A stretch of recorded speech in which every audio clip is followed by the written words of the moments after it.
अस्सलाम वालेकुम। CTI jobs 2025 की फाइनल पॉलिसी जो है वो सामने आ चुकी है। इस वीडियो में हम डिटेल में जानेंगे कि टोटल सीट्स कितनी हैं जिनके ऊपर आप अप्लाई कर सकते हैं। उसके अलावा इस दफ़ा मंथली पेमेंट सीटीआईज को क्या मिलेगी, किस डेट से किस डेट तक आप ऑनलाइन अप्लाई कर सकेंगे और किस डेट को फाइनल जो है वो मेरिट लिस्ट लगेगी।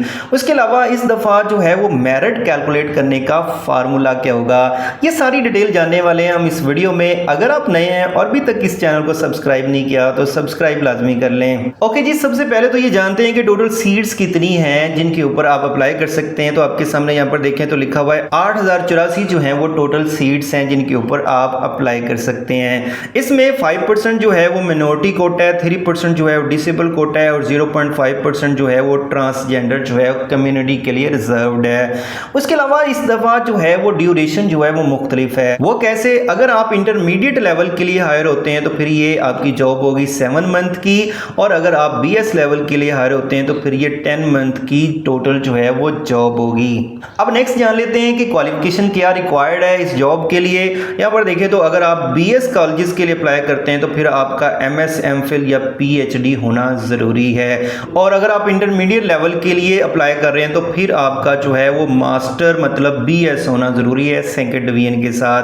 अब जो आपका मेरिट फार्मूला है उसकी कैलकुलेशन के अंदर किस चीज़ के कितने मार्क्स जो हैं वो रखे गए हैं। यहाँ पर देखिए तो आपके सामने है आपकी एजुकेशन क्वालिफिकेशन 87 मार्क्स हैं, और उसके बाद अगर आपका बीएस के बाद मास्टर भी है तो आपको 5 मार्क्स जो है वो एक्स्ट्रा मिलेंगे। और इसी तरह 5 मार्क्स जो हैं वो रखे गए हैं किसके लिए, अगर आपकी बोर्ड के अंदर या यूनिवर्सिटी के अंदर पोजीशन है, और 3 मार्क्स इस दफ़ा किसके हैं जी, इंटरव्यू के। तो टोटल ये 100 मार्क्स हैं। आपके जितने मैक्सिमम मार्क्स होंगे इसमें से उतने मैक्सिमम आपके चांसेस होंगे सिलेक्शन के। उसके बाद अगर हम पेमेंट की बात करें तो यहाँ पर देखें आपको मंथली पेमेंट जो है वो 50,000 मिलेगी, चाहे आप बीएस के लिए हायर होते हैं या फिर इंटरमीडिएट लेवल के लिए हायर होते हैं। उसके बाद है पीरियड ऑफ प्लेसमेंट, ये हम पहले भी बात कर चुके हैं, 7 मंथ और 10 मंथ। इंटरमीडिएट लेवल की 7 मंथ है और बीएस लेवल की जो है वो 10 मंथ होगी, उसकी डेट भी साथ बताई हुई है। उसके अलावा लीव्स जो है वो 2 लीव्स आप मंथली कर सकते हैं, टीएडी आपको नहीं दिया जाएगा। और उसके अलावा टर्म ऑफ कंडक्ट आपको बताया हुआ है कि टोटली ये जो है वो टेम्परेरी बेस आपकी सीट्स होंगी, ये परमानेंट नहीं है, ट्रांसफर आप नहीं करवा सकेंगे। और उसके अलावा आपको बताया हुआ है अगर आप फेक डॉक्यूमेंट्स के जरिए अपनी प्लेसमेंट करवाते हैं तो किसी भी टाइम आपको टर्मिनेट किया जा सकता है जैसे ही पता चलेगा। उसके बाद आपको बताया हुआ है ज्वाइनिंग पीरियड, मतलब जैसे ही आपको ऑफर लेटर मिलेगा तो उसके 7 दिन के अंदर अंदर लाजमी आपने उस कॉलेज को ज्वाइन करना होगा। राइट ऑफ रेगुलर प्लेसमेंट, तो कोई रेगुलर प्लेसमेंट के राइट्स आपके पास नहीं है, ये टेम्परेरी बेस्ड जॉब्स होंगी। उसके अलावा लास्ट वन आपको एंड पर एक्सपीरियंस सर्टिफिकेट भी दिया जाएगा। और 13 पॉइंट के अंदर आपको बताया हुआ है कि किसी किस्म की कोई यूनियन या एसोसिएशन आप कॉलेज के अंदर नहीं बनाएंगे।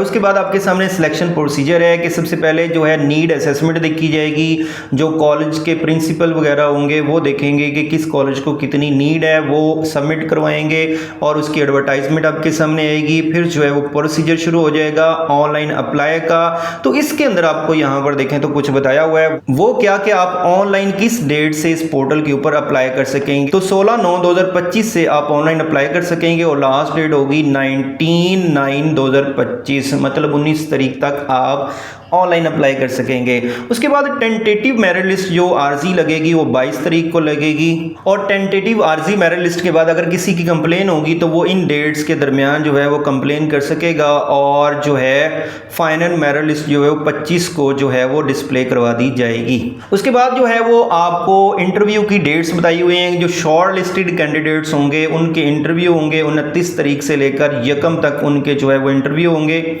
और यकम को जो है वो इवनिंग में फाइनल जो है वो सक्सेसफुल कैंडिडेट्स की लिस्ट जो है वो जारी कर दी जाएगी।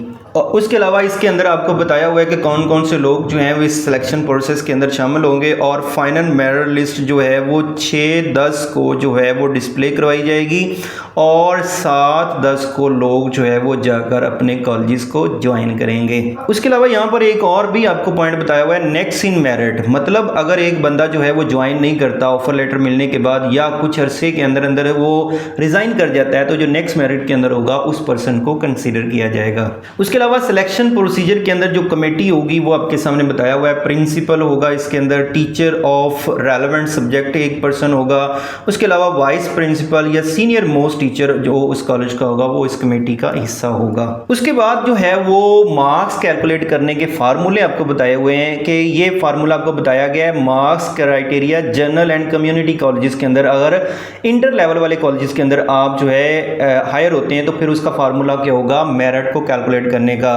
तो यहाँ पर ये आपको अकॉर्डिंग टू डिग्री मार्क्स भी बताए हुए हैं। टोटल हमें पता है कि जो एजुकेशन के मार्क्स हैं वो 85 हैं, ठीक है। यहाँ पर देखें तो अगर आपने बैचलर और मास्टर किया है, मतलब बीएससी की फिर एमएससी की है, तो उसके दोनों के 45 मार्क्स हैं। तो उसके अकॉर्डिंग ये आपको क्राइटेरिया बताया हुआ है कि कितने परसेंट पे आपको कितने मार्क्स एलोकेट होंगे। अगर आपने डायरेक्ट ही बीएस किया इंटर के बाद तो उसके 55 मार्क्स हैं, और ये इसका बताया हुआ है कि कितने मार्क्स 55 में से किस बेस पर मिलेंगे, कितने परसेंट होगा, ये ऊपर उसकी सारी डिटेल आपको बताई हुई है, ये आप लोग देख सकते हैं। इसी तरह इंटरमीडिएट के जो है वो 15 मार्क्स हैं और मैट्रिक के भी 15 मार्क्स हैं। उसके अलावा अगर आपने एमएस या पीएचडी किए हुए तो उसके एक्स्ट्रा मार्क्स हैं, ये आपके सामने है। पीएचडी के 5 मार्क्स होंगे और एमएस एमफिल के 3 मार्क्स हैं। उसके अलावा 5 मार्क्स आपकी फर्स्ट पोजीशन के है, पोजीशन होल्डर के सेकंड पोजीशन लिया है तो 3 नंबर आपको मिलेंगे, और उसके अलावा थर्ड पोजीशन होगी तो 2 नंबर आपको मिलेंगे। उसके अलावा यहाँ पर जो है वो मार्क्स कैलकुलेशन का फार्मूला बताया हुआ है बीएस कॉलेजेस के लिए। अगर आप बीएस कॉलेजेस में जाते हैं तो फिर क्या क्राइटेरिया होगा, कितने मार्क्स किस डिग्री के होंगे, कितने परसेंट पर कितने होंगे, ये आपको बताया हुआ है कि आपके मास्टर के मार्क्स होंगे जी 13, ठीक है, और बैचलर के मार्क्स होंगे 12, और कितने मिलेंगे कितने परसेंट पर वो भी सामने बताया हुआ है। पीएचडी के यहाँ पर देखें तो बताया हुआ है 25 मार्क्स होंगे, ठीक है। एमफिल और एमफिल या एमएस के 20 मार्क्स हैं। इसी तरह बीएस के नीचे जाएं तो 25 मार्क्स हैं, इंटरमीडिएट के 10 मार्क्स होंगे, मैट्रिक के 10 मार्क्स होंगे, मार्क्स ऑफ पोजीशन के 5 मार्क्स हैं, और इसी तरह इंटरव्यू के 5 मार्क्स हैं। तो इसका मतलब ये हुआ कि इंटर लेवल के कॉलेज के अंदर मार्क्स या क्राइटेरिया कैलकुलेट करने का तरीका और है, और इसके अलावा बीएस कॉलेजेस में जो मेरिट बनेगा वो और तरीके से बनेगा। उसके अलावा यहाँ पर नीचे आपको कोड ऑफ कंडक्ट बताया हुआ है कि आप तमाम पॉलिसीज को फॉलो करेंगे, किसी भी तरह का मिसकंडक्ट नहीं करेंगे, क्या कुछ आपके अंदर नहीं होना चाहिए, ये आपके सामने कुछ पॉइंट्स बताए हुए हैं। इसके अलावा परफॉर्मेंस के तौर पे, इंडिकेटर के तौर पे एक सीटीआई टीचर के अंदर क्या होना चाहिए, ये कुछ उसके पॉइंट बताए हुए हैं। गुड कम्युनिकेशन होनी चाहिए, प्लानिंग ऑफ टीचिंग लेसन होना चाहिए, delivery of lesson as per prescribe curriculum होना चाहिए। तो ये सारे कुछ खूबियाँ बताई हुई हैं कि जो एक टीचर के अंदर होनी चाहिए। उसके बाद अटेंडेंस के बारे में बताया हुआ है कि जो सीटीआईज होंगे कॉलेज के अंदर उनकी अटेंडेंस जो है वो मेंटेन की जाएगी। उसके बाद सब्जेक्ट इंडक्शन के बारे में बताया हुआ कि अगर कोई रिजाइन कर जाता है तो जो नेक्स्ट कैंडिडेट वेटिंग में होगा उसे बुला लिया जाएगा। पेमेंट जो है वो स्टैम्पर्ड आपको और मंथली मिलेगा आपके अकाउंट के अंदर। और उसके बाद ये कुछ एडिशनल जो है वो कंडीशंस बताई हुई हैं।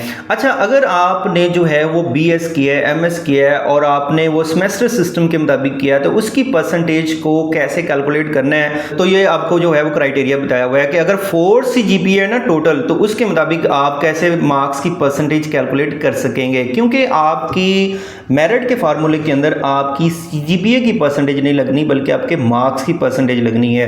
तो यहाँ पर देखें आपको बताया हुआ है कि कितनी सीजीपीए के ऊपर कितने परसेंट आपके मार्क्स जो है वो काउंट किए जाएंगे, ठीक है। ये है अगर आपकी 4 टोटल सीजीपीए है, लेकिन अगर 5 सीजीपीए टोटल होती है तो उसके मुताबिक भी ये नीचे आपको बताया हुआ है। तो ये थी सीटीआई जॉब्स 2025 की टोटल पॉलिसी। अगर आपने अभी तक इस चैनल को सब्सक्राइब नहीं किया तो सब्सक्राइब लाजमी कर लें। आपको इसी चैनल के ऊपर अप्लाई करने का मेथड और बाकी प्रोसेस भी शेयर किया जाएगा।